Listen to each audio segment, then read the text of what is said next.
free nearby. Patch me free. I just saw that the intem nearby. Okay.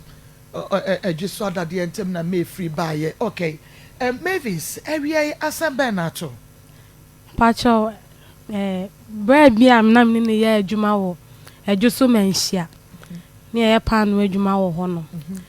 Na odekwato maame panyin bi anim say, on be kan kire me say opesen ko ne metena. Na maame ne be ka kire me. Na ati ne ni afi nso nti na muni say obeboa me. Kasa maame. Patch na ne ni afi nti na minim say obeboa me.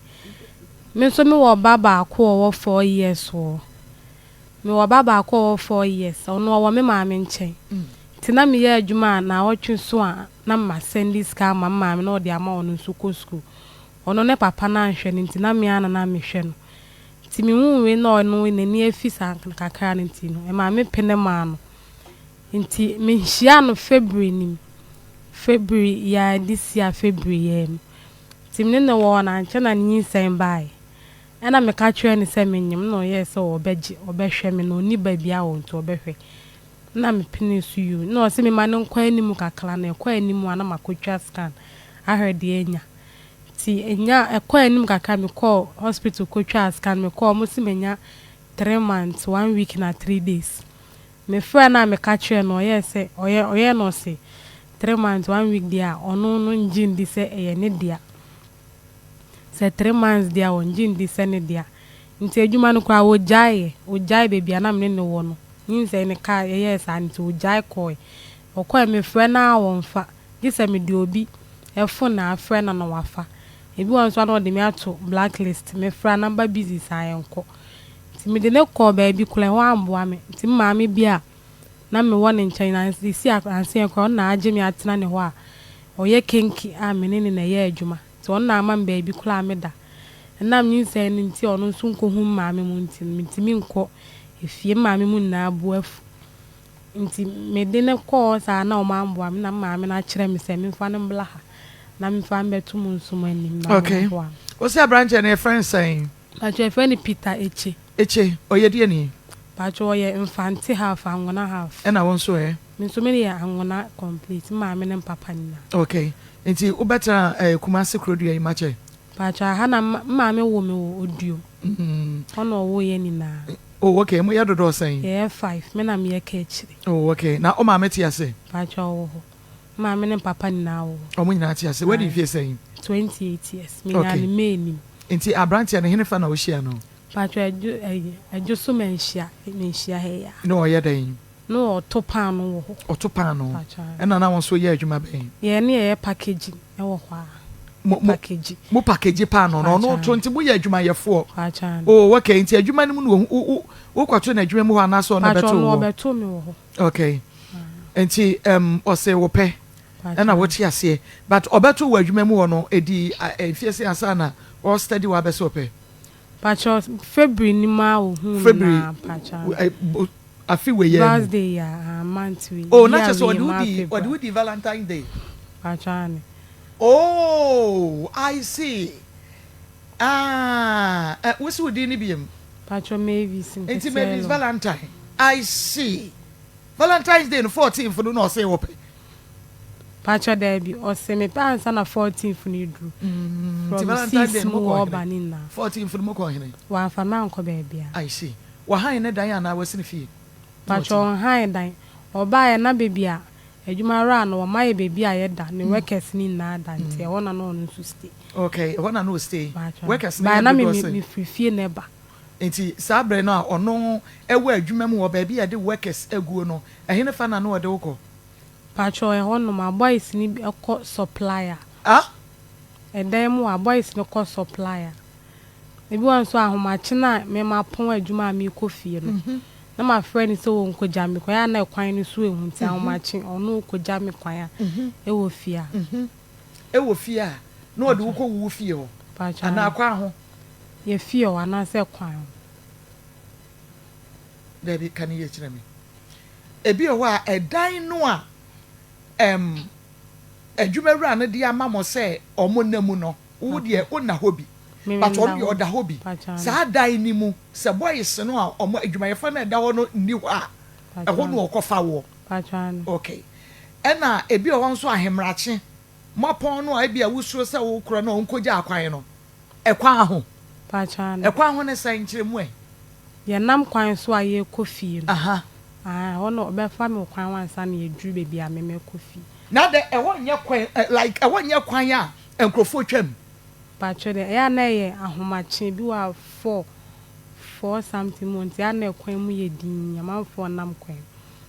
Enti ekwan no ho ana mokokọ pe nwura bi mu ba bi hye. Pacho baby odi me kọ ba bi ans. Odi mu wura odi ekwan no ho nwura no ewo ho no. Odi wura nwura nim. Pacho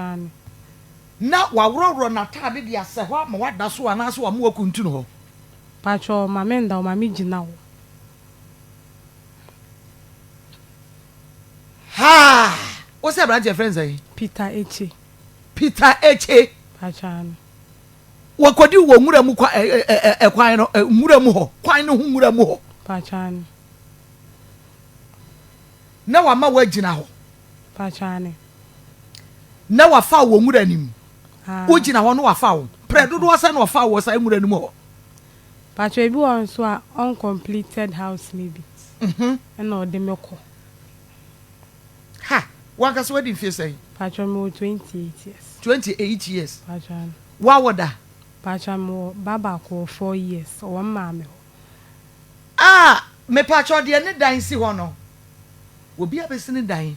Wonye nwie kura no wode ne yira kwa akodi no. Wakwa akwoti ano wo dan ni momati ano e wo ni pakro ne dan ni mu di ama no. Like sometimes ma ya na mo chede yin. Mami wadwuma no na ye kan say adwuma mu pani no ontua wo kai yi. Pacho no otua me ka. Enti edie benya na abranche ne de ma wo. No ma wo san na oye wo san a utumi ko gina nwura mu fekere woto e ma ne fa wo e wo nwura nim adie na no ode ma wo. Pacho no o ma mi bia o sa no da wi o ma uska. Pacho ebi wo ho a week no ye tua ne ka no wa ma mi 1.5 semen je nto me. Di 1.5 no enwura mu die any uncompleted building mu die na wo ya wasande wo ko wo fie wana. Pacho debi in your computer building mu no de wo run atade se ho no wada so. Pacho ho run atade ebi won so oro ebi o run atade se fom ho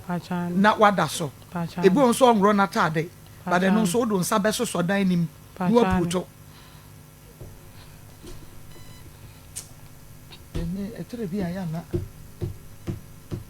ha ewurade Nyankopon Emma Obroni meraho obroni meraho me baby Auntie onya block rank abeto asemo sister style akese pudi tuhwe wiem sa no a ese be ma ne yenkonkon a onza ade ne ma no enwrem eno refise wo betimi e pf baby abeso jua tete no ukofo obi ono ova wo ukofo obi wo nwrem a no mo frɛ na ahantwe ana enye sa ai sa no mo kana ahantwe nti Edio erade ade boy no woni dan ana ano awayere afeni a start here papa e de be dia papa obeye ndey abopusa abopusa yem ko ile wen be kase be yem kura shebe you can't think far free espresso and a high tension. Okay every asam wa we de be dan yen aja yo me pacho me here kakra me free the year 2016 ena me kosu adwuma wo Abidjan kwanta na sorry I make kwaye Pentecost nti me ko ye no so no ana na me ko ti sata na ye district ye dwa so jache ena na me ko Abidjan kwanta central sese ye se ho abeso abe district nti na ye da ba ko ona supporting elder JB Bismarck obe organize program bi a na ye friend no divine breaking news a na eje so say Ewurade na aye na enum no oto nsa frɛ Reverend Baako e frɛ no Reverend Francis Ampofo enti or ename na me so e ka nsem bi I said the Church of Pentecost ya sorry bi a omo nhye da molding fra onyina drum mu enhye wonkom saa time no especially enti as a preaching ni mu na ode ye asem ka to say example bi ti o start free my uncle fam wo school mu ni ade na ode beka si so de ama metia important one pa ne say ye feru a wawu saa time ye feru na wawu last year me fan say 2015 na saa time ye 2016 no o ka say na official no cry ba beso a omonye official no nti akoye say papa ne edi ya wo ba bibia wo nti enam saa de no so ama awuwu ba besi na be fa nchen se be ya meji edi nti no se eye na mantu ho anamo a ebe ba me nso mediem ebe tie se me nso mabusuem iti oba okan ye no ma I mean one framing to all cast but na on say minim say me na work because the dinner no obobo wo mu no ene ade no ma me hu say e masem no ka but ma sorry anko ene e points ma anko hu no iti enum no ka chem say manji di all kan endi a metu kwan akwa atwiritwi na eya obi beka me ama ma besi mi nchi na ehɔ ni mu na saa niam na be start ampa nso metu kwan akwa atwiri na me baaye no na me bebo amane say na mre bi mete ye but ma ampe ho asem amua nti say ya nhwe ne ya anka ho asem a e de nsem sei na beba afi bia nipa bewu abusuanim a abusuana na say na baba ya miensa me best friend na me ankasa mabusuan me na ye elder ye preside na elder owo asante achem adonfe ne fie nti me bedru adonfe no nso na mpa me ma me da yare da Dwaso hospital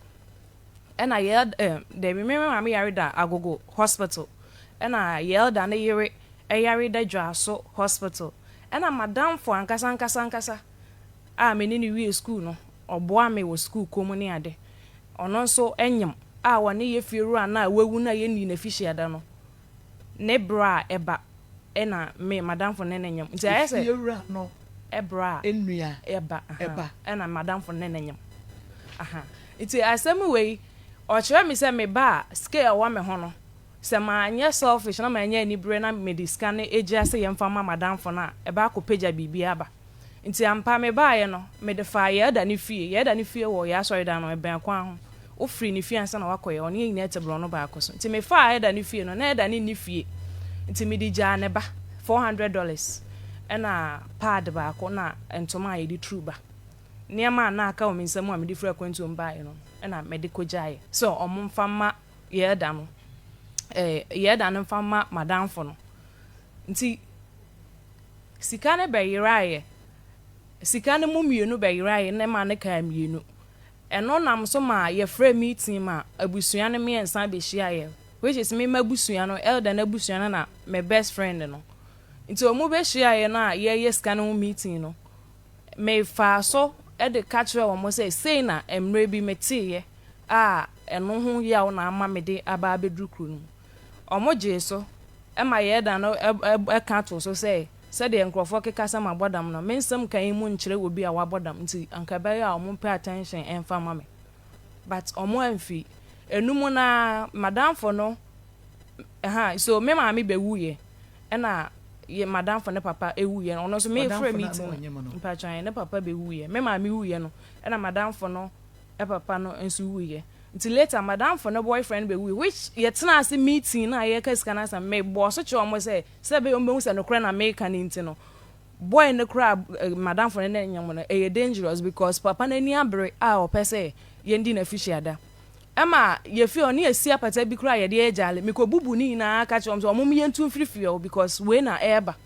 be omo hu se me ni abre nti me bubu sa apata ni na kra tuguye and so still as obi ancha da nji de make ka ni ndi nti madam for ne papa me ma me wuye no madam for ne papa be wuye e na ye da no so ye e be wuye e na madam for no e boy no ne nyam no e be wuye ya we ye fiewura ne busua ye fiewura ne busua ni no nti aya asema ma kire mu saa over and over again ama me bra na ye friend ebulai na bebre na friend asamo ajan because of bobo nti omo friend asamo ajan nti ono na odi machi or dem call hospital and paibo kra no dem call tina me sister ma scan tina me nsem according to story no yes me sister so call baby na matu kwan no paibo bi ma ye ka che ne say me ma mi begu na me so me yera afrifi tina me sister ni nim say e dam bo ana bibi sa na be ma yera eti enum na me ka che me bra ne say me more dam na be fa wo aha nti no ampese ska kra be time nti baby a meko bia metumi na me bra ne di machi so one day me che me bra ne tan sam ka che me bra say me mbodam na say na mate na opel no so se be ono so beji edi no me state niema a omo say besisi etwe no na o see you on Jimmy di say me mbodam nti me ma me wu ye na me bra no start pay attention ma me mo nti me bra ni wu ye no one day kra before me ma me bewu no na me ma me da agogo hospital no na ye da no enso eyire ne da Adwaso hospital nti one day Wednesday anopa na me twi me se na me bra ni free kromba na ba say ejara what you say yes wadan for me afia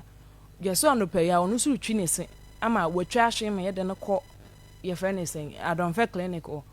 ehwa na me hohuru manu na pepa ma no na me ko ye da no because ye da no so na me na abon komo e na asem ya me kan so kumasi fon ma me prophecy no mka say me ba ye kromu a ye da no so bebo so nti me ye me process adonfe ho nti me ye me process abetu kwan no na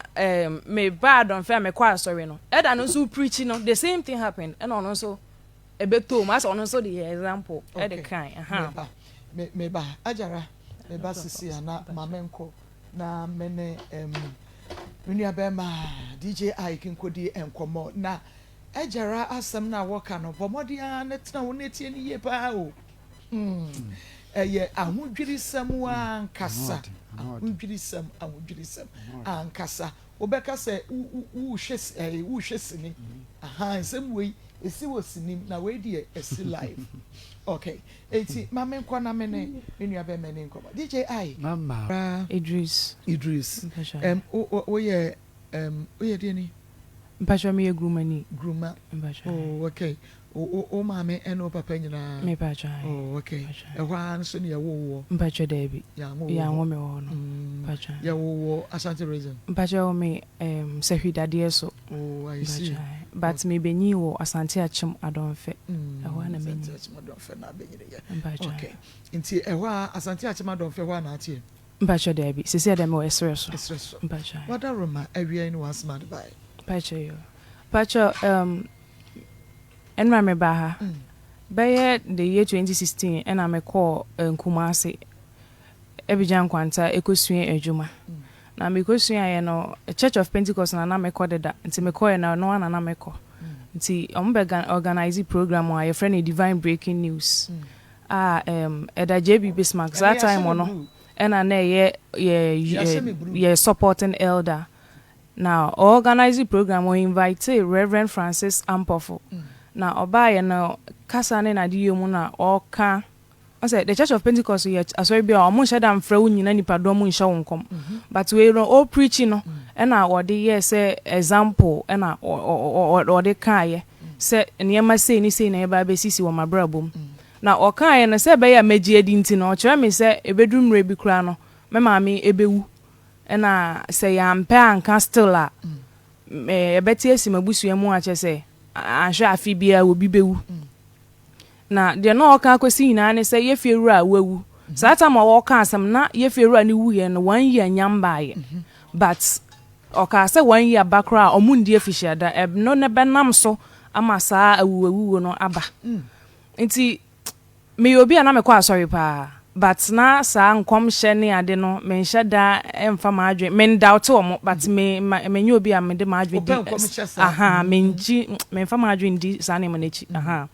eti okae no ye point nanka wase me feel say nanka wase ye point nanka wase me trace ko kase oh asama na moka no eye mea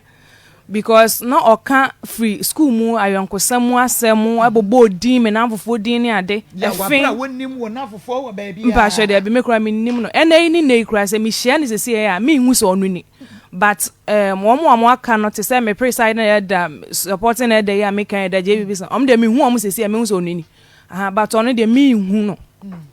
eti oka ya na e wase me feel say satan na wasanka ye point ye no me chase no na me kase papa someone na woka na ye mea but ma follow up So the point say I feel there I didn't some no kan nyina bam I feel ediminya be me how many are me sure say 10 years mu ani but still na nsem no sisi nti na wose anka wose omo be organize sa divine breaking news no ne part 2 omo ye na sa time no e wo ye kuro mu wona atimi aboa de solution aba. And the ama mejidi say ansam okan nyina ye no kran say before I be share san kom no ana obeka sa asam no na sa na ma esisi wo me life um sesi ano ebie ni wana esisi even though you niska but now you work together as a big family but ever since me free me say na aye basa ama sesi ano me bre pa honestly me bre because idea me forgetting e ye anka me nru ha sa break say me ba betena sebi enye obi na me begu na nimu asa na say me mepe fame but bre na me bre o ka sa me bre ampan so me bre me bre wo ka sa me bre o ka kire wo na say bia on say at times bu o mutimi efre o na bia ye ka kire o ana no o ka kire the whole congregation mpa sure there be one friend me personal now o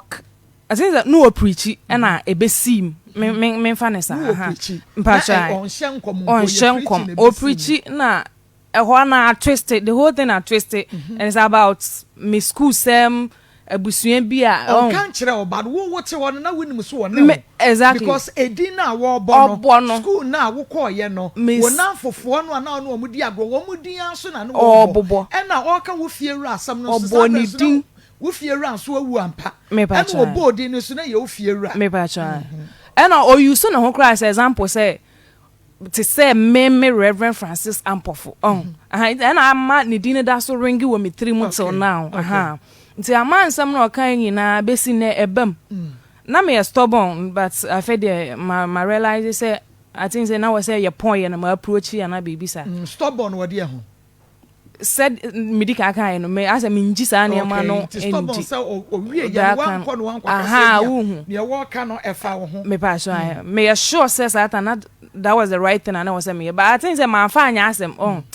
me brashy certain waka say mama be me mama was strong okoba wa yenengo it's you know my fan asem here I feel na ade na torment me to the point say see akra there obi kra ka che me sister wodi machi na damfo a woni ne di agro say abusuan we omu basa na oni omu di agro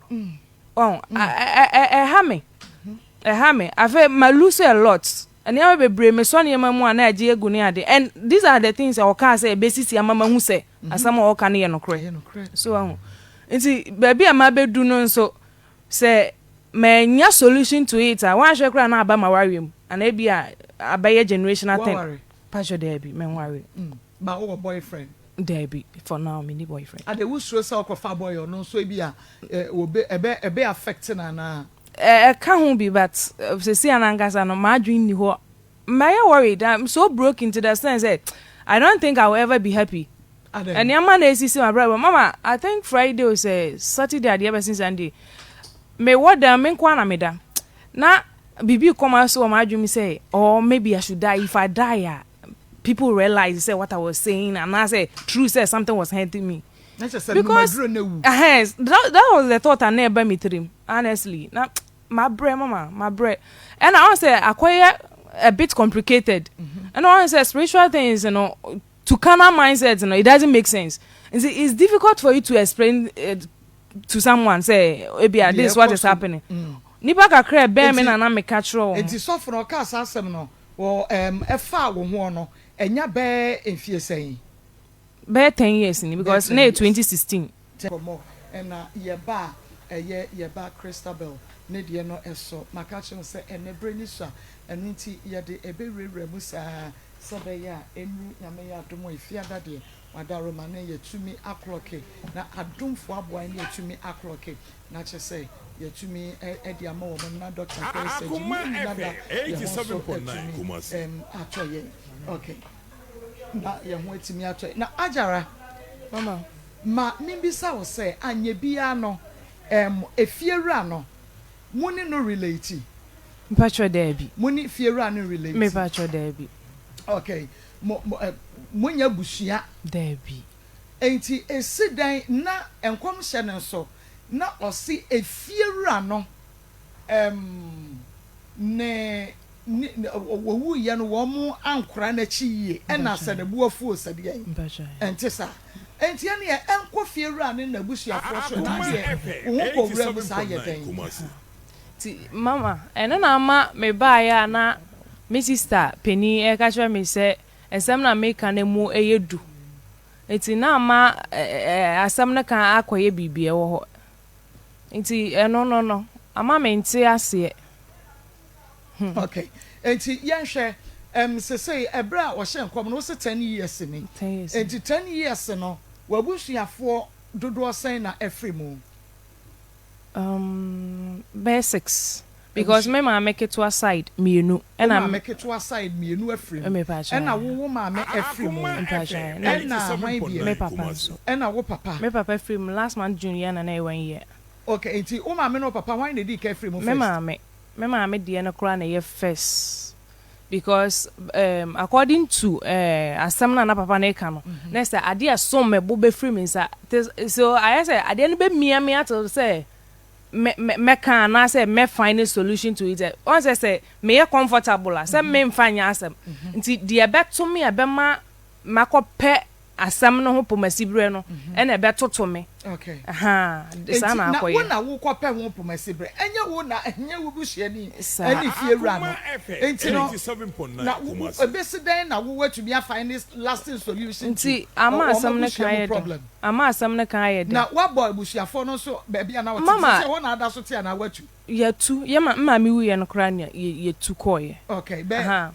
me ma mi 2018 ena mutu free fee okay enti wa kofie wa try say bia abusuafo ni bi no betumi akasa asebo akire wo no so mama ena na endra make say yesi nkonya wo yelda ni fie ho eye meeting ya na efiewura na abusuafo ka ho mpacha nti de akoye ne say enye efiewura na abusuafo direct but once madam fana no ne mi fiewura no enu ya ba na nyam nti ama automatically ya be join abusua no so ahụ nti ehọ na mekokan but asa obi asuro se obedi animu asem ni mu yedu una omo se ekwan be so na fiewura na ofa so wuye efiewura ni wuye ndi ensem bebre se yeduabo nti ama maame so kura wuye se yeduabo so ahụ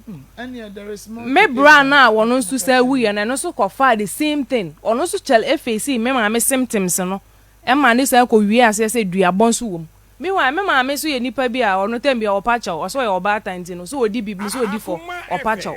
ena maame obi a wonte na no kasa nje se ne meya na ba ko fa beka no if you run no this say answer no free mo if you run no I think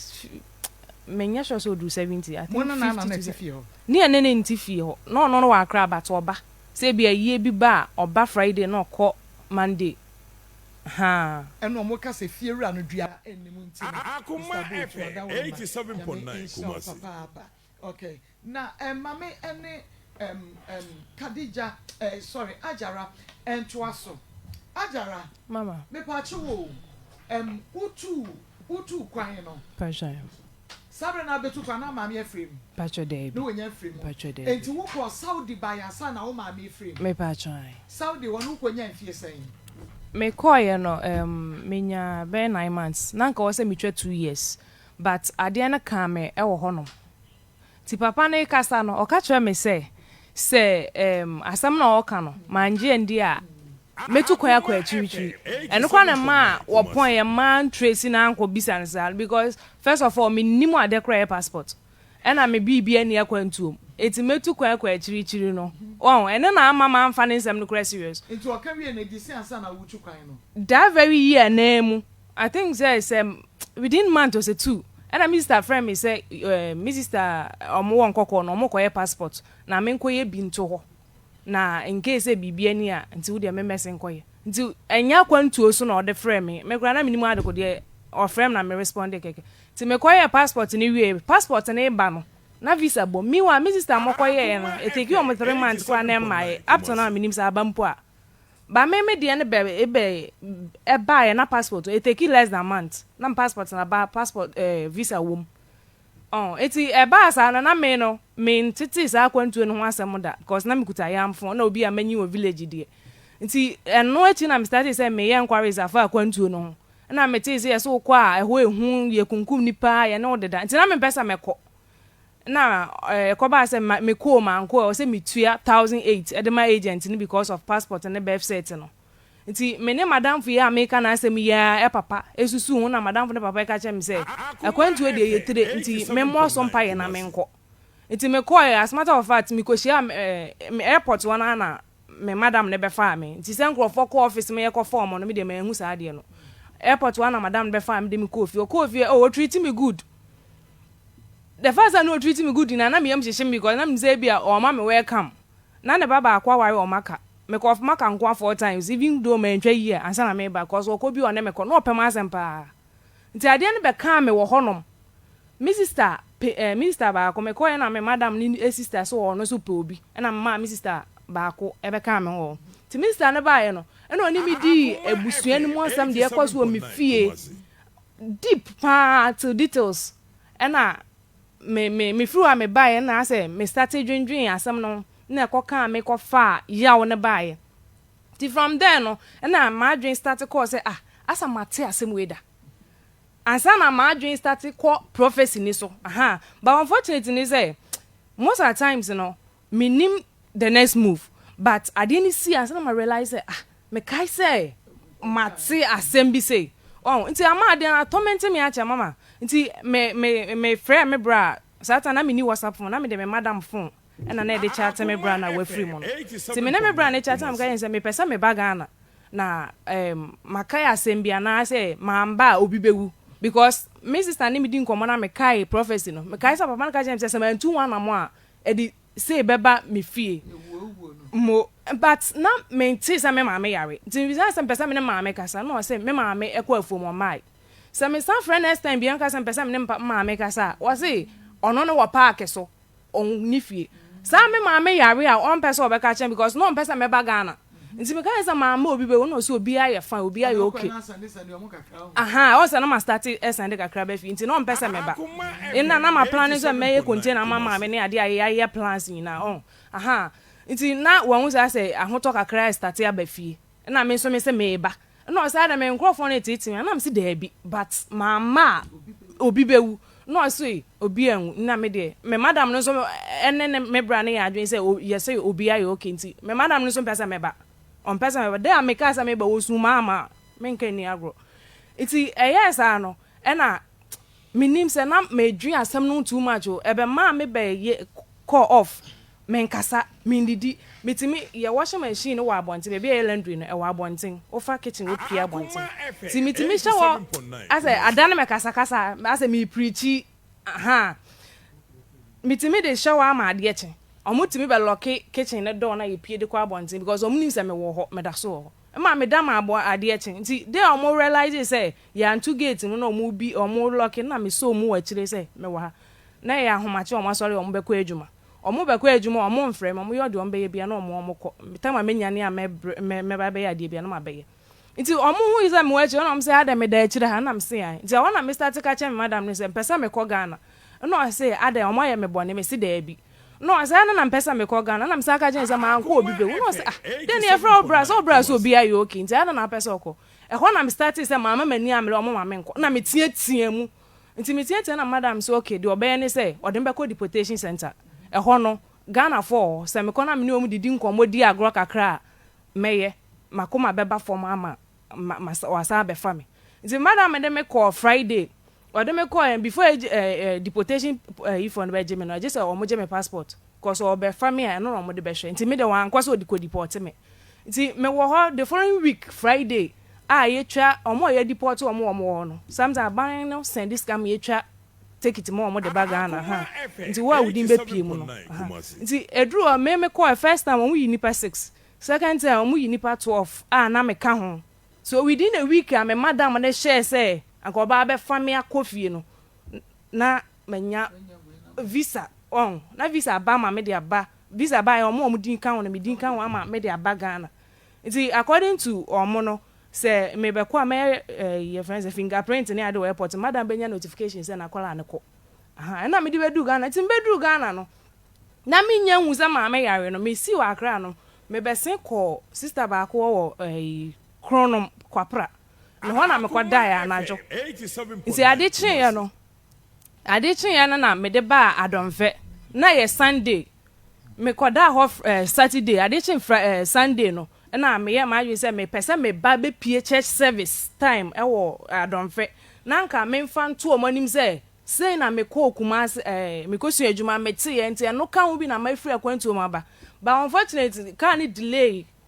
ama me bedru adonfe na church service omopon ma meto asori no nti ama sika e wo me nsem $400 according to papa na asam na o kan ye no me mfa sa sika no enkoja ye da ni fie $400 na aka o me nsem na me de call ye da ni fie koja say omboa me na me mfa ma madam for me afia ene pad ene entoma Ethiopia airline tomorrow ya modern my kata ho kan na me de kan ho because papa ne ka kire me say me fi so obo meba na madam fo ne nyam a woni ye fie ru ano ehu nipa ana abusu ani nyam so ho say akwai say e drage niama eso mebo say be ya mani bebre nti me ba no nti me sheda bo apa de pad ene sika ene koja ene purse mienu na me de ma omo ba na fie ye da ni ho me koto ne ma no nti omo say eda ni fie sa na eda no so yere eyare eda Jaso hospital ti me kodru fie na me ye ka chem say me ma me kura so ni fie but omo anka ba bi wako na me so okay ti later na me bra na me kan no odware wie opie ba na say waba because one say me ba ni bibia do ho say ma be pie no ba no bi na say waba na me say na me ka che bula say na emre bi me tie ba ma fa anya asem nti na ma ba na nyesa nkofo bewu nti bricks if you run the begu one ko di besi dan maye no ye kwota no 3 bedrooms na obesi self contained na later obese onye 3 bedrooms no so kama nti oye na yin ko osi single room amaye na ka ye move to e ho no na sana onde wanye na aju so obetu obese ye nya bia na fe ye ko nti sa blocks no di begu o ye na ma me so osom dan na say omode anwea card anwea bafio e ko na chi no e ko jam okra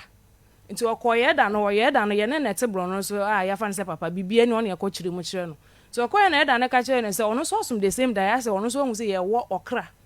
e wo wadrum nti ye mompaye enu amu na efire rande be yare ya wodi bewu ya wanye nti sa blocks na me hyehyɛ ka space ketwa any space ka kese na me ka chire me bra se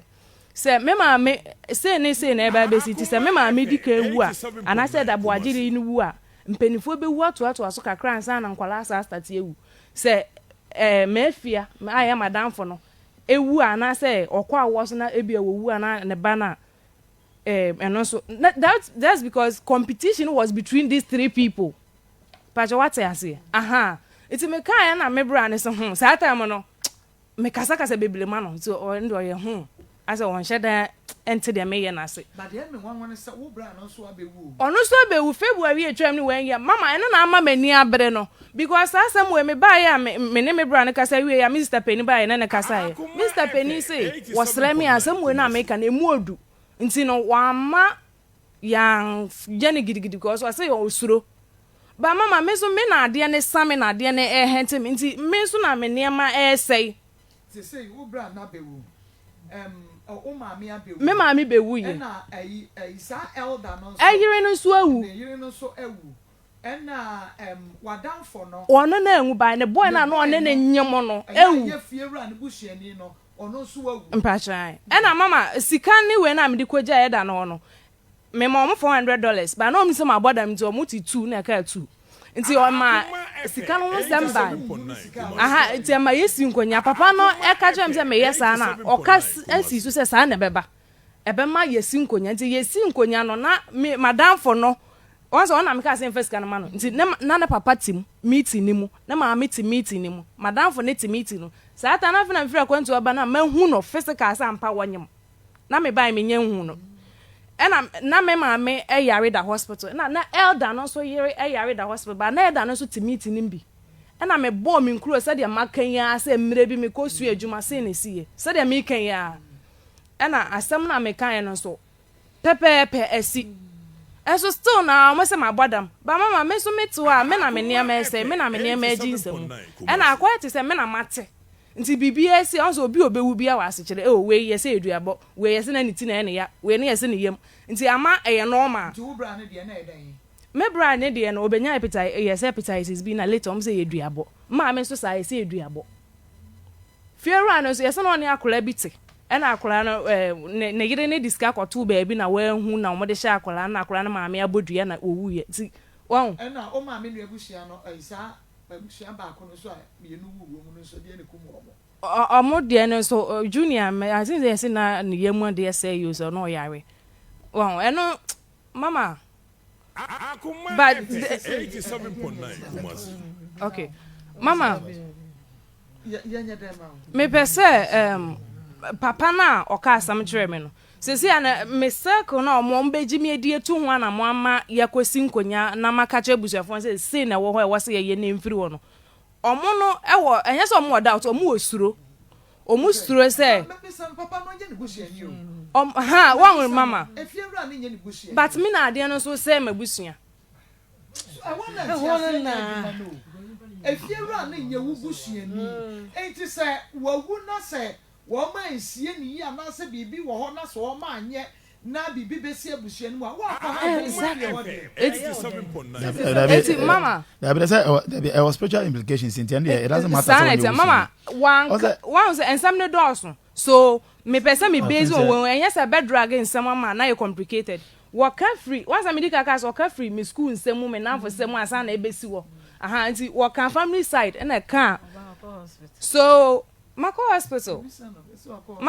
Yeah, da no cry na ma me ba hospital. What they do so say they be Mako hospital near there. What they bring some okay they send your hospital asem. And some can they he Mama Mako hospital ma kwanta prophetic message and odifo bi di ama no. And na nsem na ho kan no. O trace line na ensem na odifo no kan no. And one na happen. Through that no so ko kwantenten what they call Saudi Edia ama o started so sense ade no wasa bagan oba so ewuo no go through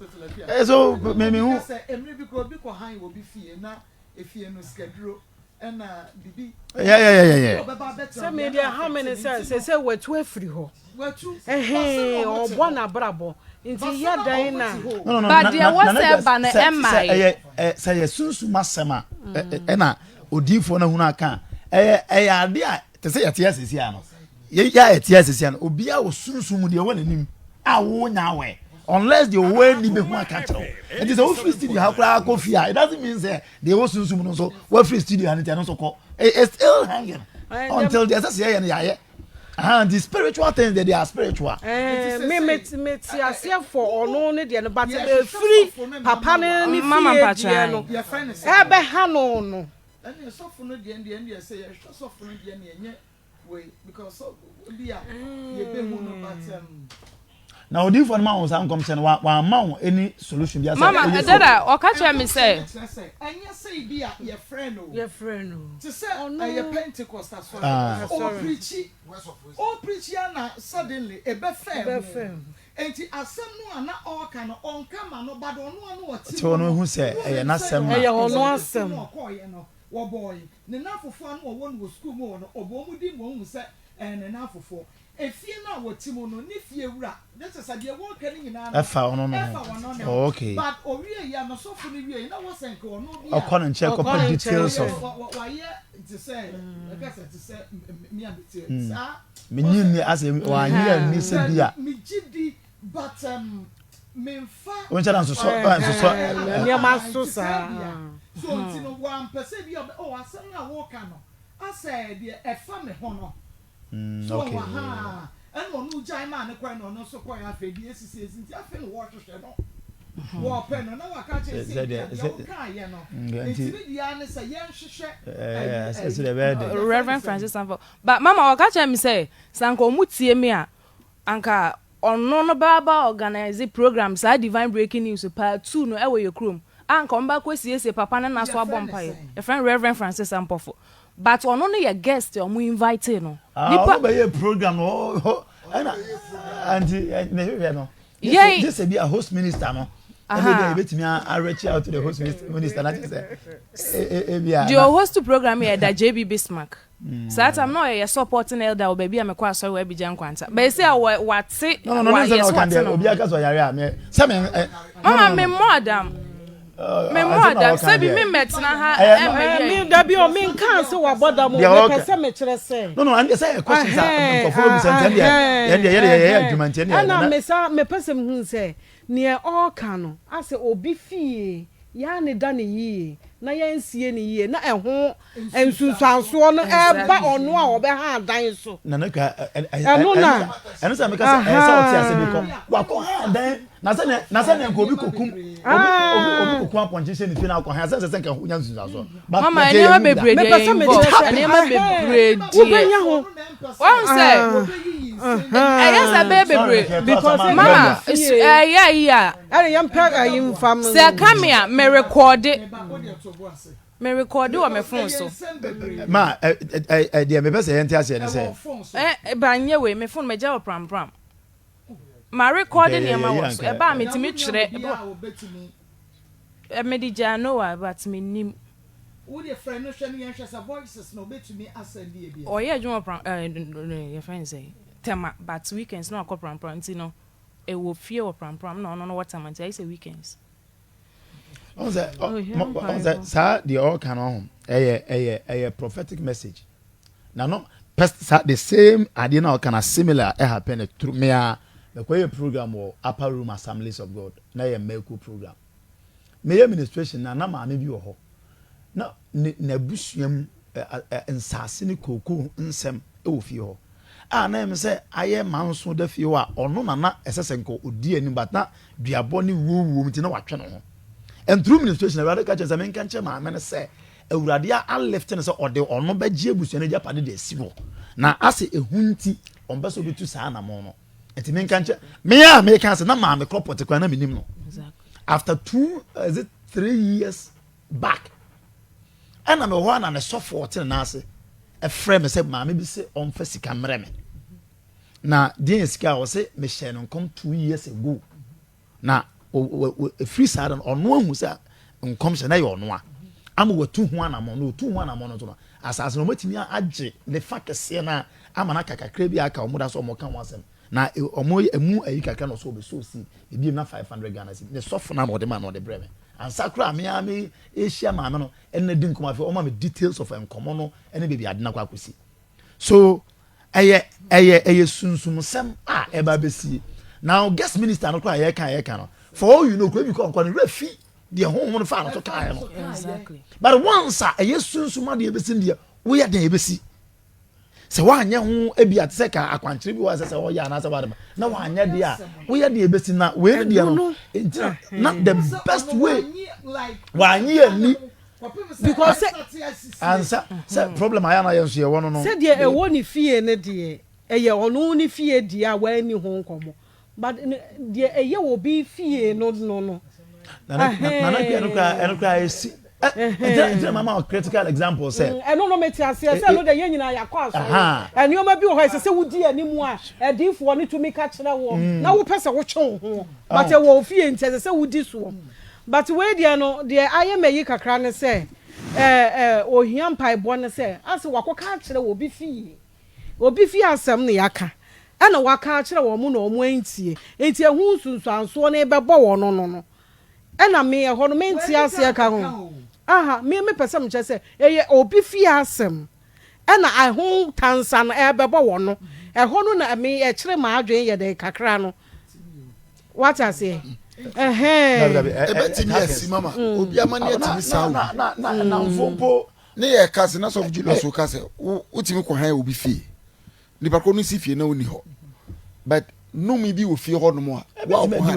ebetimi enya sunsun aso this is the woman 70 by guy ni mistake wa so on say ne sa nipa ya ba wiase ni gas na ba ne the omodes niema bi di agoro ya bi so fun yo enkase se nipa ni wie ye no adifo ni bi ni ye ni bi ebi putu nipa bi off se ne na no flood ye ba yi so fu roja e kan wan sema but se de ye nyina ye kan obi ko be di na tem yes obi be ka fun a kire no but obo se afa si ye no se nyo obi a oda so wo man ni mo ho ye yi a kan fa na akọ hwe no enti no se ni die sa na akọ yi o Efa na obenya nipa no a. Yes. Obe professor here no. They say so for no kra no. No kra so obe kai no kra ma anya easy. Aha, bibi sa no. Because say the men. Some words of wisdom no say ba. Debi. It's all kind of sa. Every class so hu abaya no kra because of Pentecost for ancient family permit na on share community. Every quantity 1 point. 1 point. But obe cancer no let the horse. It's easy to trace it. Do the no. Yeah, bomb pie man ya nya me betimi. Anje no. Okay, say Kwadwo menyem Kwadwo. O sa obe kai a SDF na ebe fie. Ani ebe bomb pie no. So na ai make. O say SDF nso no share. En pesa ade. Saturday a omo ya sorry na eno nso besi mu a na se me nia ho. To obo din no kan obi wunia say o ya adwuma say wonyam say ni say betumi asini ade. To omo wie ya na ama say eye sister. No mo say ni agesi e free agona. Aguna ba Mama all night. You see? Na journey na so one amontu a amatu ye no. Because otu no do one friend no but asem na work on him say oh send ya efie sunsuanso no de e no de un say me de ama me maybe another problem you say yeah and it happens yes obetimi afa no so aye and at that time we journey free and we journey and it's so young pai bosses here you be deliver no amasa wo every ni because if you there wotimu a so na host to sa program be a suffer that so suffer that so suffer we invite you host no elder that so ho so o da so ho enti ye contact elder na obi a wa friend obi a wo say my friend wa pay program 10 years from yes and no betimi a contact ni bad of friend ba no into no mo betimi a either say oba china bompa ya ma no because on the fan so ba aha eno mo be very contact yeah elder no adesua wo mu ade ba ya kebe boy I think say NAB asenka you no so kwa chira bia ke benye obi obefre obekye say bia no bibra now within the same my partner friend Michael any okay ubetinam but obepushi wakonya na good within biem partner friend Michael any Akoma FM 87.9 kumasi free kwaso ajuso kwaso na wo tie sese pacha ho anso na wo free pacha ajuso kwaso wa pacha o ma me no papa nyina ya santefo pacha oh okay now wedding fear saying pacha around the 28 oh 28 years pacha I see Ernest Anna Michael mommy okay Mike ayadina when you fry ya de wo me pacho da bi o ayadin me de Akoma FM 87.9 kumasi me cause a situation we mo church me mo asade o start ye intina ya fan wo me pacho da bi okay inti maye di inti a wenim nyina ebesi me pacho ebe 3 years ago ni na metwe abobo ya ba ka ho adwuma na me ye mate ni ajuso kwaso obi enime nti adamanku ba bia na me esem de abobo ye kofa load de me free kwaso bi duro kwaso station efe ba bi taxi rang ase ho nti me duro na me ye madwon se de bi sa me de mo koto petrol next time bi ho aya na enso ye tafa abulofo ahomache nti wan koto petrol na asole ahomache a unya bi anfa ana mekagu ma me nan kwa so ameko nti me kwa kakra bia me yaduru na me to trotro ka bi wo kwa so nti me yese me san ne ho akọ no nti me nkọ nti me yese me san ho no odini stia no kwa kama hye nwulam nti yenyina so ye nipa oye to aso 2 times nti eduru next time ana mkojina na me busan se master mpachu ade a ye de wanye ni ye ka opia hye nwulam anu am kan ye yankopon na madanse ni man ka bibia nkan wo bio ana woni ne mate ni no ade enti kemeye dey maka omo aye sa akede na meye enti ba ko rush say mate ni rush say ode ade e bo me ana me so me say me defend me ho nti ya jai kura me ko from me moto ana ode ade kura na ono no fa na ya pata no ono de bo me ni ode bo wani enti mani no e bo ho Jesus ade no ode bo wani sa ma adwan kosu ba me say bia e bo ti wani ni mi many right way no ano no the boy Akoma FM 87.9 moja ni uniform atale ni nyina nti midi moja show eko onwe police station eko chirechiro omu sese na atome nti eho na mu de omo anche no be na awotwe yeko police station a maame no boy ne maame no fa ne ba ne mba na boy no so adwane tina de be yansa de boy ne beba so the boy ne by obi a wadi me dem say adana na omsa ebe no ebe sisi mommy mi hu sa nipa no pelam no ebie ne maame sabi ono so wa ye panyini ono na wo ma no ablem kakra ai do pelam no mate ni no pelam ne maame ha nti ona agi asem na ginam mse ne ba no na ni so na ho nti oye sa titira sama no adwane emudwa no asamba saa no hwa waye enti ekwan amani na efa so e bae no no me oba me hard worker o ya me ya juma edidi ablibia so anam sa problem no so nti ese na iso obi amwa wa ntimi nya hwe nya izo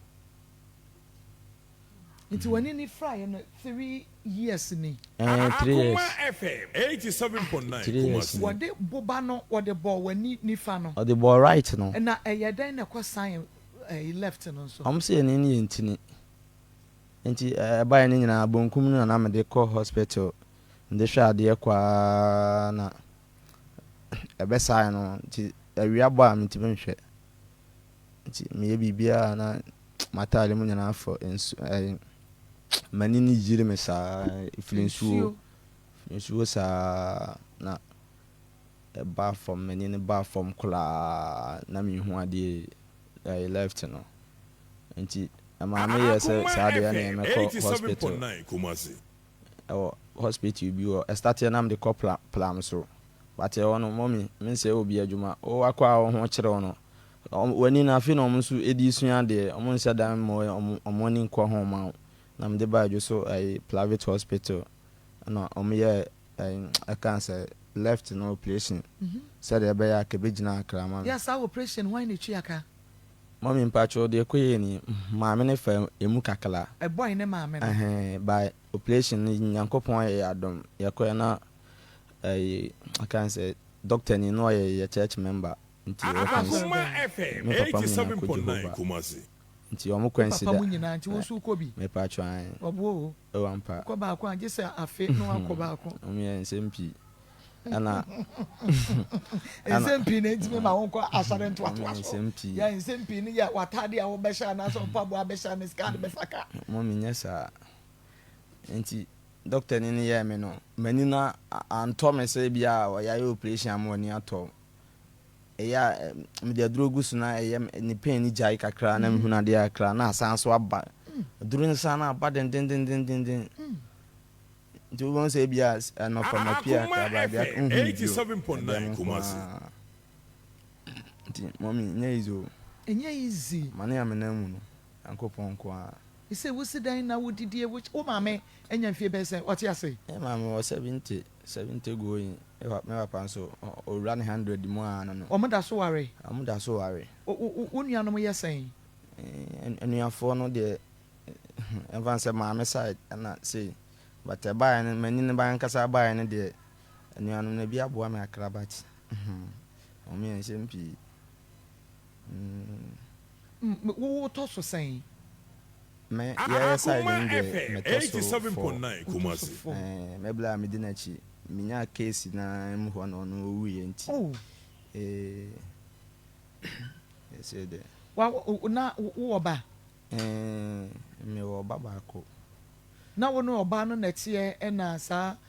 incident we see ana me ye wo ye na mu na o ma me asa busua na nye entiase enim na ye jaye nti oba no wo mfie sen it's a blessing or 9 years no but time ana when in fry na wa wo hwe wo ye adwuma hwe wo ba na say wo ye mema no agese ya frɛ mu abomutu jansa Akoma FM 87.9 kumasi in case be a program so ma mbe fla se bi mani am ya obi do ma akra na so mama akra nkakra is how no because one na de naba obi antimi mo no je se wa nti minya akra bi a me mani bi ga na mom de wa boa me mom oba no blessing ma me no wa boa kwan be so because they make us wa boa me say on ha ma drink gidi obi on say wani o ye nyina ko be twon abo so but on wanyansa say ebia onye ne sa because time anu wani da ho no na wo hwa akora no nti wo hu no se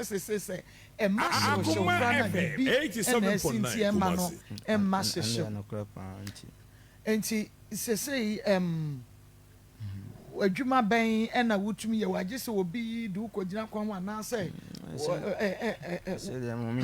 dia duro ndie na nsem ho ana emfa nse ekwa ba afini na omo fa ese omo kire nsa no djuma wo santa ase omo ense school omi 7 months to emulolo fe adjuma ni din friend make fashion inclusive ya chele how obesity bead ahwene ni bi ayem paboa bidi aye enema bibra obetim de aye bia Akoma FM 87.9 kumasi ya chele bi fashion design ni ade omi 7 months omi yewie omi so mbe ma set sana be qualify so obetim aye adjuma ebesi na ni nyina aye hwehwe nti aye se ba wonimu ye Nyankopon Addo minim ye wo ye ntoma gu mpaboa no so me ye ntoma na wani no aye condemn anase wo hunu bibi kakra omi kwata o kwata 28 years kwata to wani no fry no is a incident nisi na wo 25 years omi kwata me wo hu hwe Akoma FM 87.9 kumasi aji se bi adia ano dene ana na de ben mani no fe na me hu na bia se light ebia light ano den ana tale white pa dia ano den no de ben wani pa se metale mani fe se ya se dem de men sana ye ansa na bia me hu na yi aka se ho ayi ne kakra ase hwe hey we are se wa hunu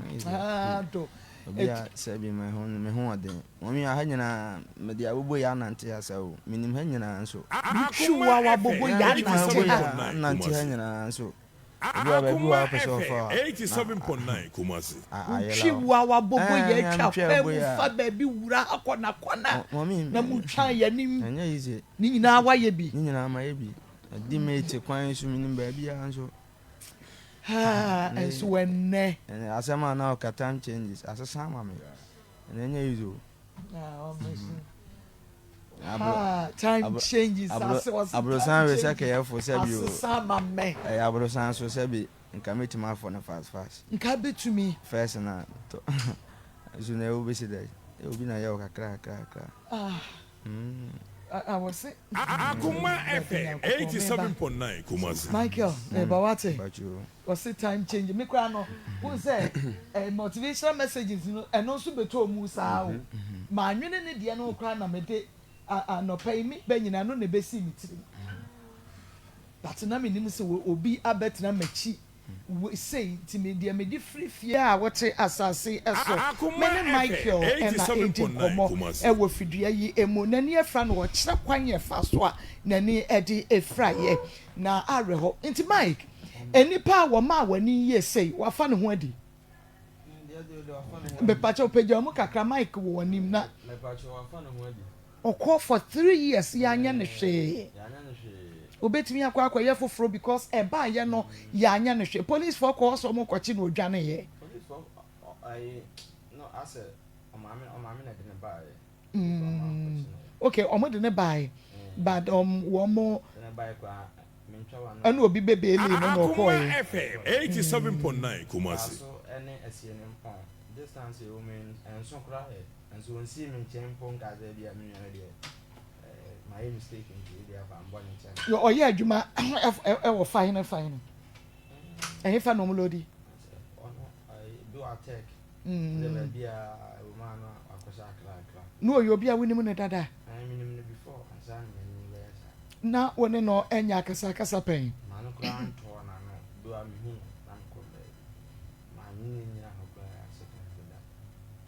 Adano entokwa ne besi na odi nka to wonsa na. Man to me so. Akoma FM 87.9 kumasi. E be piano. Enu ana almost ethical no nyina omoye kulomafo. So nyina kota na chi. Almost minimum obi nya obi ayi mama na. Nyina ta na chi. Ana adana sana ebo me. Ensa no de bo wani. Menye ni. Na dey nsem because nsa aka meni ni nye sheda. Nti wa na wo call hospital na so obi na odbidumfo bi na sada na do koy. Mama. Sada na nka sada man ko hospital. Hey. Adano odi ade ne bo wani na wan call hospital. Adan. Na wo fa na asem hia. Na wo ni musa nya hwe na. Ne sida na otumi da e ma de ache ye. Wo de ade ache kire so na like sida mo je ba. Na me why drop no dinti. Na me fi se bia nya bia. Ti me hwa ade na black one na wo so. Na eno na yi aba me na asese. Black one da so na yi abeto form. Beto me ni hase ntete na se. Ai.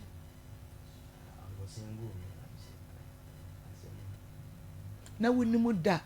say bedru baby ama wani afra wa anwe no ho da wan susu da wa na so da ye da say we ni fani ya na 87.9 kumasi dia be ma wani afra Akoma FM 87.9 kumasi nipa bia na asa asema o kana obi abehia no de ne kwa so obo na ntia ni yo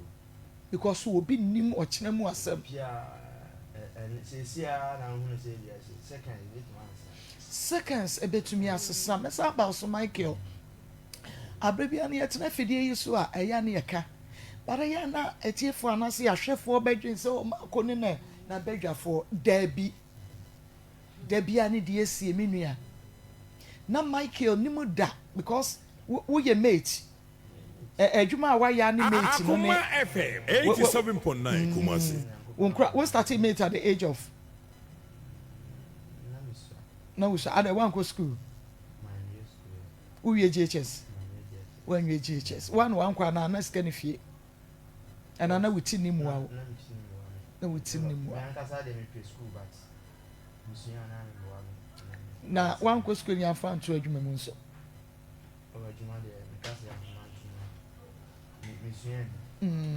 edi adwuma kana ni problem nya na ya lances when super so kwan mo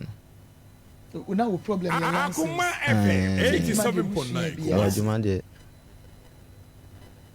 ti se wonu maame ne o maame ne ete se me maame ne ete ne papa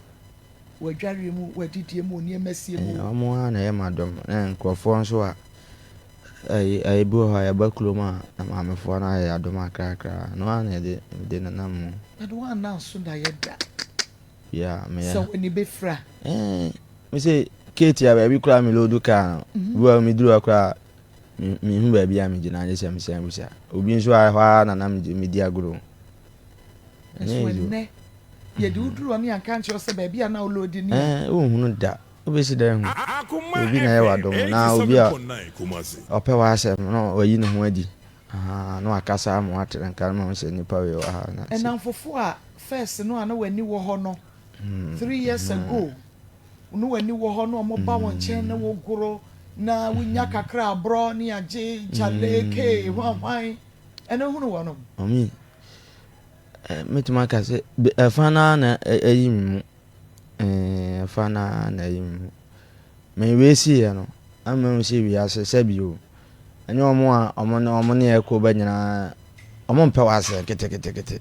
ya hoden na otimi no omo kọ na ho se bi omo mpe wase bibi to obia be yiwa ma 87.9 bia be yiwa ma beka nko a meba beka nko a are ho ya bi etna fidie so ayeka yes see Obinim chine mu asem wo maame. Ti to de bi na se eba ne ebetena ha. Aya mama nkasa ma akonna bedwafo bi a bibi sei nti na omokasa de bi. Ye hunu se de wiase sitie. Maame. Maame mra so kakra mi amasa akọ Michael so. Ayi ne fa na wo bi emu.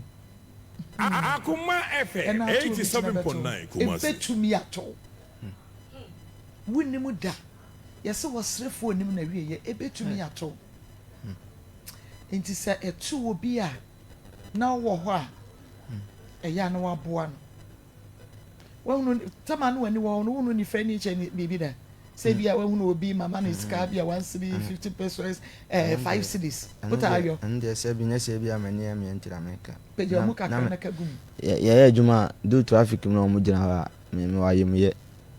Me sad na metaye pa.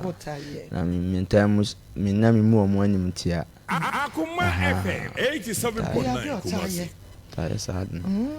Enu nti na nedai wote ha. Omodoso enti esidan na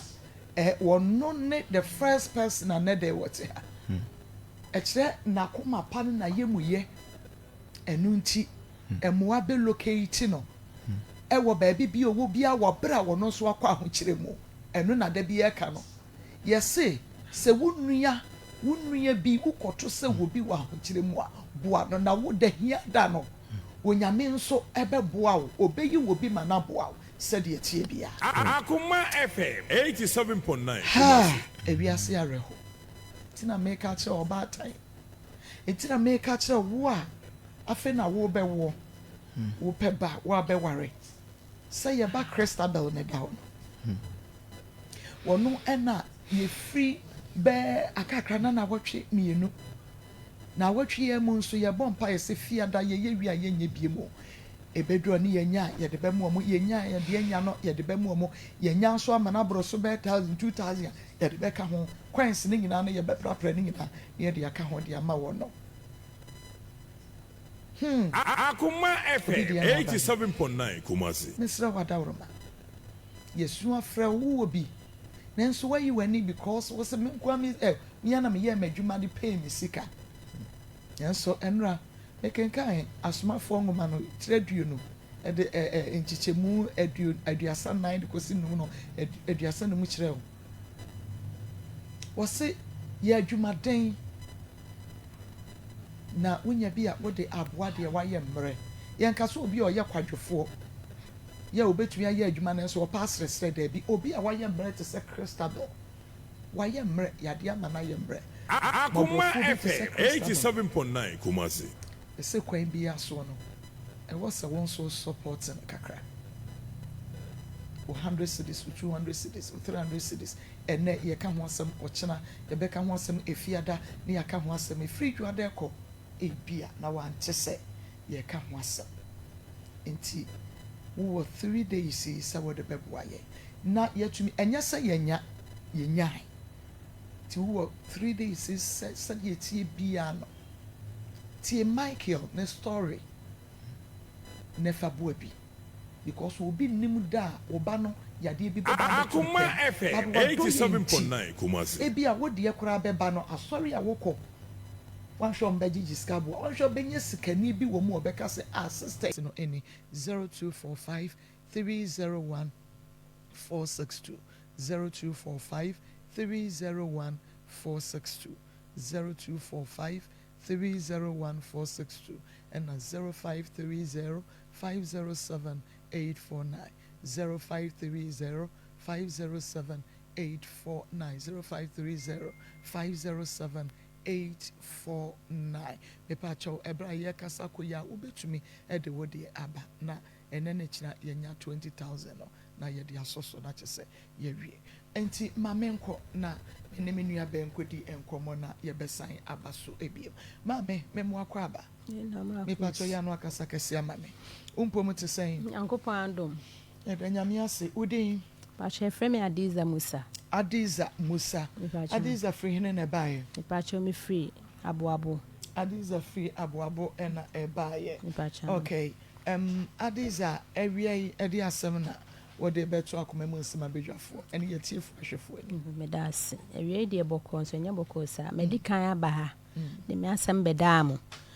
mutu anamodi hu dwuma maame ba ye koye no me no abedwafo ko me san start me pa chawane obi Auntie bi maame na me kwa me asem no bi wo ha me refi nti be seden makai di me dia ye dunu ha doso wo koye wo stories about more than 1000 bi se de kaye yo ma ko e dem pa show me ba han de ma asem beda mo ana me pa chaw me ne be me bi wo yi na me nam ti ahodwo ehwa anso na be ma ne ti me ne be ma ne tena e na se me maame no mpene so na misua na me ko school ade me masem ti na maame no mpene so na me ne be ma ne ntemoteye na me sa kofa be ma foforo ti be ma foforo na me kofa ye no na me ne tena ko echi na me ho dane ye ti me na bisa me se adiza one ho ananyim na me se me ne zak na anyim ti na be ma ne so tinhye so nti ma me kotena ne nchen ti me kotena ne nchen kakra minya be 5 months no ekosis na me ba me na ho na me hospital ko mu ni nhyira nko yi sa na ba me na ho ti me na boa ma me ko hospital sa na me ko no atonsu e ma me de be wo yi ti me wo ye no me na ne be yi mi ti me na be yi mi na me ba fi mba na be ma ne ba me na ho ka che ni se skani ho nti wo serem se wakoyi mi aba fi a me pemo ba ba twia nti na be ma na medical ne na tena ye Dennis no na mfo kasa akula ne se no to mba ka che boy na ma na be je ne ba timo ha na boy ne ba into ba na mse ade no si mate se wa won pa ba hwe na ho ye na mse a me ho ye no koy wan kan bia nche bi no sa koy to koy no edi be se 4 days ko 5 days no ne ma me bae to ne ma me bae no mbeji akola no ne mi na be di nkom no mji akola nti ma me ji akola no dandan akola no se akola de ye ba tina boy ne ye na sede na so hwe nkola akola no kakra nti se bi ni ho a no ma me ko ne ma me ho e wa so ase no ma ko ji bi esika ne nnuoma sa kakra afede ebedu baabi akola ne nti apo ena mede ne ba maame no hodom na yale ne besole wo honom na maame mo frɛ me sɛ ade na akola ne wo yale sei na mayi mani na mse me wo afidia mede ne ko afidia so na no me hu ibi santi ha na abeyi ne ho afidia so na eya na ese soro ne ka no ti me bɔ na n'ani aba ne ho so nti eba ebedu sei na sɛ wotimi twahwe ne ade nde ɛhɔ na anstart wo afidia se honom no na mbefa ne ko pedro me ko pedro no mo hyɛ sɛ ɔkɔ school nti no me ya me nsa amfa ne mmra ne ho to na me fa nam se mate ti me de ne koye no di be se 2 weeks na me sa de ne bae me de ne bae na ese na chiwade ne nkwa se odina na o Sarkodie na ese sa bae na me sa be fa ne kwenti omu na me free afigya ase ho na me betena aboabo ho ma penru nso aye na me ye na duro na wo mpene man ye nwie duro no akodi na chiwade ebu won so mane de mane ni no no ase wakwa akodi ta se me bre na me hu boy na me ka che wo se me sere wakola no se na ekoso nti me sere ayi no kwa ayi Dennis no me ka che nsa akola no wo yare ti me sere yem pedro ni emfanya akola no me kan wa ankasa ena okọ wa anka nchem so obi kosirim ti mo ha no o ka chem se wakoji eduro nti me mra meji na me fa nwale akola no no twetwe o ka se mamma ni ndi we wo chechem nyoma bebre se mamma ni ndi bokokra na metwa ma me mfa nto ayi no na mu ntwim ntosi nko ani gini na me dia tum ti sa na me yema akola no ba akola nya kwa na opia na wakodi na de na ba ti me ye eduro kakra ma ye yi na yare ne ko form kakra na se magidigidi se face no so tena fie no wampi dia magidigidi ti ne papa me ye na ka cha akola ne se me serew so o pebisa ye be ka se course I say wo ma itimi ba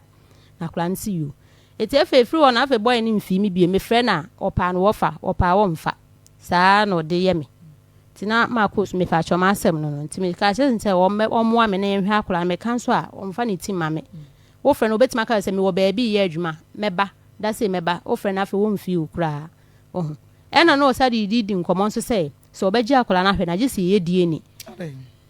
ye die ni genti no so be die ni se medical de ene be ma ba kwadi kan akotena echire mi sa de brain no nti no be die na ansa wa hwa akola ko ma no ananse ono ane ba beje ye mpa cho ne bai woni ne maame wo ye no wo bo na mane me ba cho ma mo na mane woni ne maame ne bai na wonyi nsem no ono hwe wo me ba cho da bi enti enye ono ade nyinsa ne kokoma no enti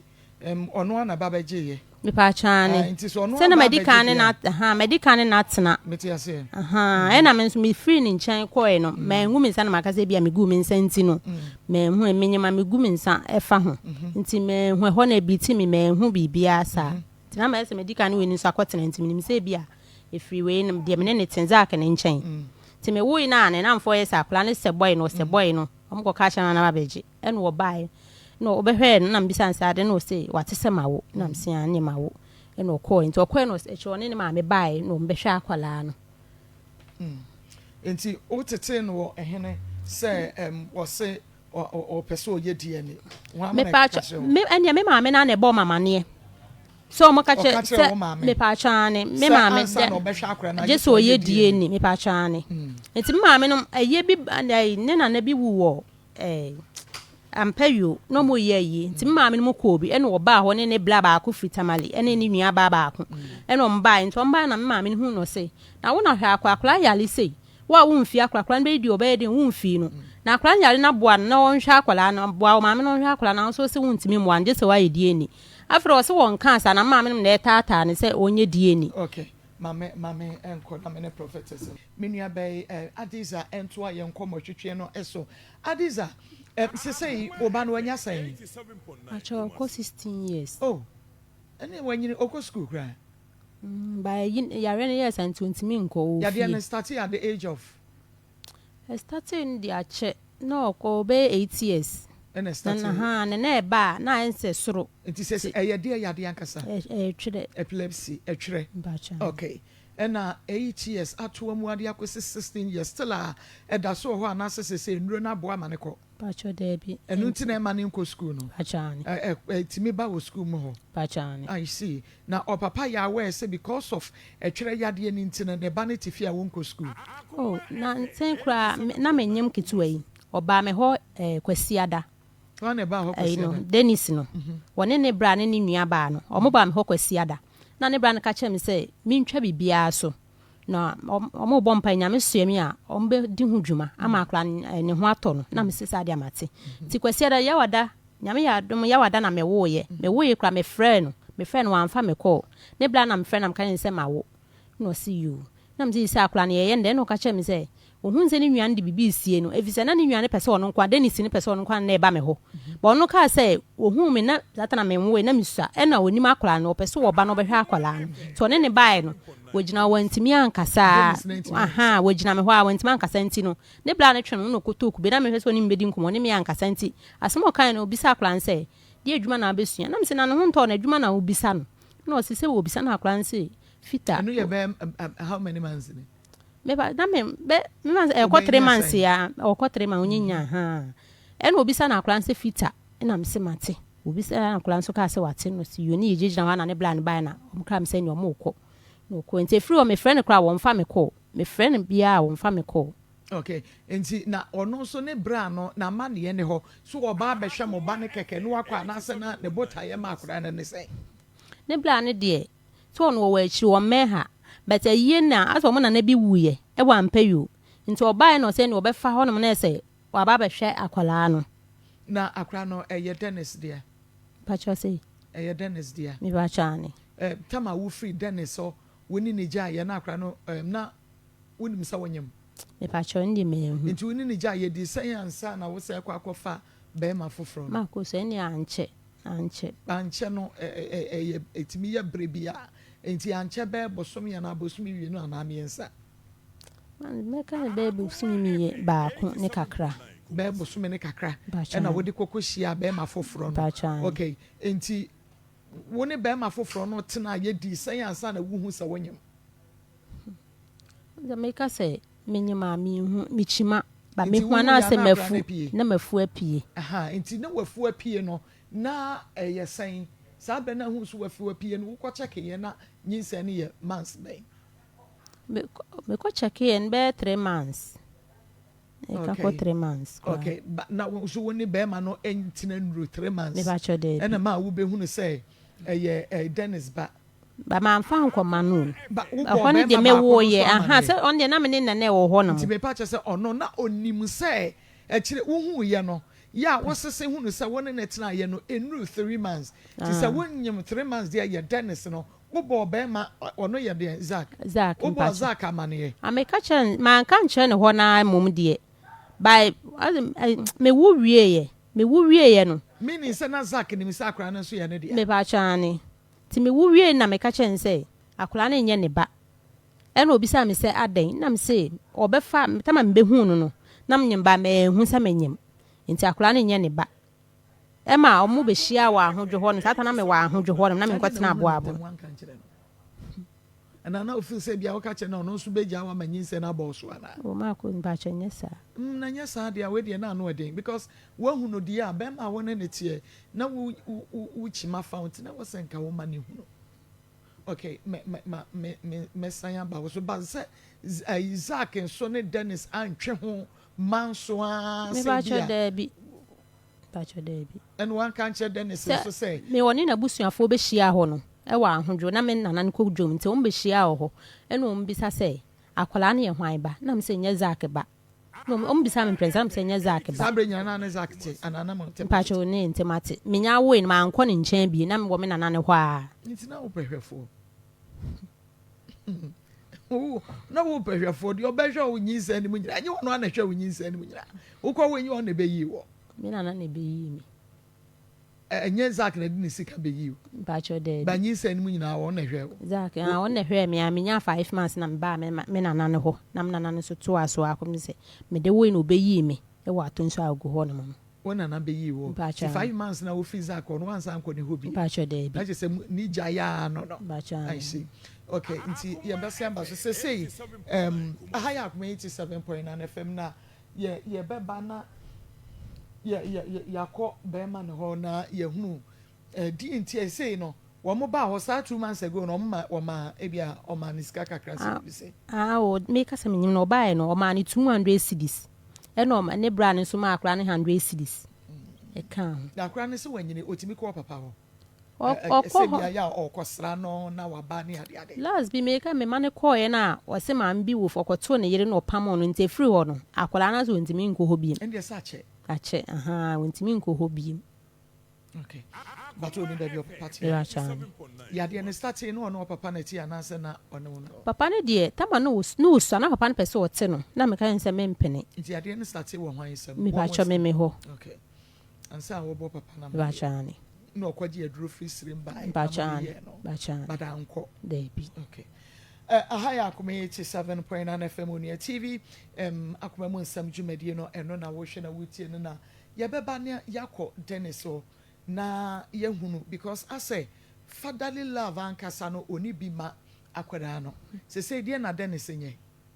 mpese obo me ne hwa akwala no na akwala no hoto no menye yare o yare dia enka me misa no hwe mfiri no ho etwere yade me pa cho mo hwe ye no se enipa bia ye nim se nka twere yade no otu asia mrebi no wo pechi no betu eja ase ne efe na eja eja na eja wo hunu okay